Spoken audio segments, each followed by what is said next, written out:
Good evening friends. Money street में आपका स्वागत करता हूँ, आपका होस्ट, आपका दोस्त। पिछले 2-3 दिनों से मैं आपको ये बता भी रहा था, अपने इन्वेस्टर से बात चल भी रही थी कि मेटल सेक्टर में ज़्यादा ट्रस्ट करने की ज़रूरत नहीं थी, और उसका नतीजा हमें फ्राइडे और सैटरडे को देखने को मिल गया। तो मैं उन सभी इन्वेस्टर के साथ मैं अपनी हार्दिक संवेदनाएं रखता हूं, जिन्होंने ज़्यादा से ज़्यादा पैसा चांदी में लगाया था, और ज़्यादा से ज़्यादा चांदी खरीदने की कोशिश की, और ज़्यादा से ज़्यादा इन्वेस्टमेंट सिल्वर ईटीएफ में की थी। ये तो होना ही था। ये चूंकि एक मैनिपुलेशन थी, कई इकोनॉमीज को डिस्टेबलाइज करने की एक मैनिपुलेशन थी, और ये चीज़ें हो रही थी। और तभी मैं आपको अपने हर एक एपिसोड में मैंने बोला कि जब भी आप इन्वेस्टमेंट करें तो ज़्यादा से ज़्यादा आपकी इन्वेस्टमेंट आईआरडी और म्यूचुअल फंड और सेबी के उन म्यूचुअल फंड्स में होनी चाहिए, जिनमें एक मल्टी लेवल एक्सपोजर है। जैसे कि मैं मल्टी एसेट एलोकेशन की बात करूँगा, या लार्ज कैप फंड की बात करूंगा। तो लेकिन चूंकि ये एक ह्यूमन नेचर है कि जब भी किसी एक पर्टिकुलर सेक्टर में तेजी आती है तो लोग उसी में इन्वेस्ट करने की कोशिश करते हैं, उसी को प्रोक्योर करने की कोशिश करते हैं।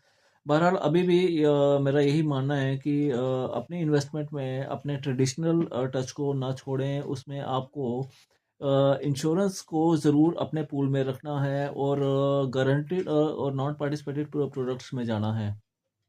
साथ ही साथ आपको आज बजट भी आ ही चुका है, और बजट में कुछ खास चेंजेस तो आई नहीं है। स्पेकुलेशंस तो काफ़ी सारी थी कि LTG long term capital gain tax पे कुछ रियायत मिलेगी, या short term capital gain tax पे कुछ रियायत मिलेगी। तो ये एक स्पेकुलेशन थी, और स्पेकुलेशन का बाजार गर्म था। आज हमारे वित्त मंत्री ने इसके ऊपर पूर्ण विराम लगा दिया है। हो सकता है कि पोस्ट बजट कुछ रिलैक्सेशन आ सकती हैं, और कुछ ब्रैकेट बढ़ सकती है, यूजुअली प्रोडक्ट्स की कुछ ब्रैकेट बढ़ सकती है, या पेंशन फंड को लेकर कुछ नई घोषणाएं हो सकती हैं।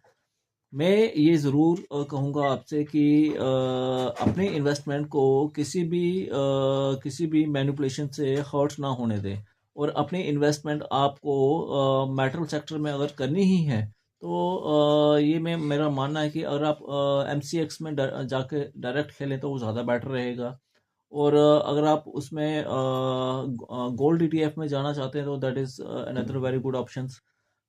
लेकिन बार बार मेरा एक ही फोकस रहता है कि नॉन पार्टिसिपेटेड और टर्म प्लान को अपनी ब्रैकेट से बाहर ना निकालें। आजकल मैं पहले भी कह चुका हूँ और आगे भी कहूँगा कि आजकल की जो इंश्योरेंस इन्वेस्टमेंट है, जो कम्प्रिहेंसिव इंश्योरेंस इन्वेस्टमेंट है, वो पहले के मुकाबले बहुत ही अच्छी और बहुत ही ज़्यादा सुधरी हुई हैं।